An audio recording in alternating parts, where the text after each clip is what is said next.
सुनीता की नई नई शादी हुई थी। ससुराल से 1 महीने बाद जब वह वापस मायके लौटी तो माँ के सामने रोने लगी और बोली, माँ मुझे किस घर में पटक दिया। वहाँ तो मेरी कोई इज्जत ही नहीं है। सारा दिन नौकरानी की तरह रसोई में खड़ी रहती हूँ।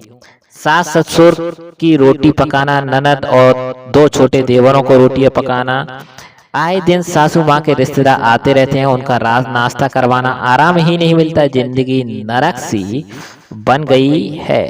मुझे अपने पति पर बहुत गुस्सा आया जब उन्होंने महीने की पूरी तनख्वाह सासू माँ के हाथों में रख दी और मुझसे कहा, तुम्हें जो भी चाहिए एक पर्ची में लिख देना, मैं शाम को ड्यूटी के बाद ले आऊंगा। यह सब सुनकर सुनीता की माँ ने कहा, तुम्हारे पास 2 रास्ते हैं।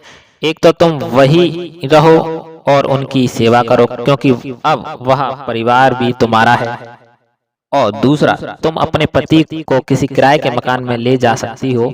वहां तुम्हें किसी का खाना नहीं बनाना पड़ेगा, किसी के कपड़े नहीं धोने पड़ेंगे, पूरी तनख्वाह तुम्हें मिलेगी।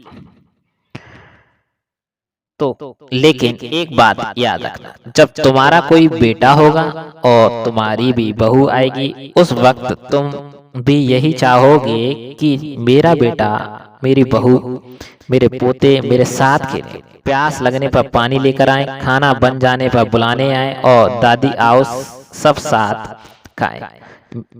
माँ ने कहा, जिन कामों को तुम दुख बता रही हो यही जीवन के महत्वपूर्ण क्षण हैं। एक गृहिणी अपने काम को सरल बनाकर निपटा देती है। सुनकर सुनीता की आंखें खुल गईं और बोली, माँ मैं समझ गई, जा रही हूँ ससुराल। सासू माँ को घुटने की दवाई भी देनी है। क्या माँ ने सही कहा? कमेंट में जरूर बताएं। अगर हमारी पोस्ट अच्छी लगी है तो प्लीज दोस्तों चैनल को सब्सक्राइब कीजिए। धन्यवाद।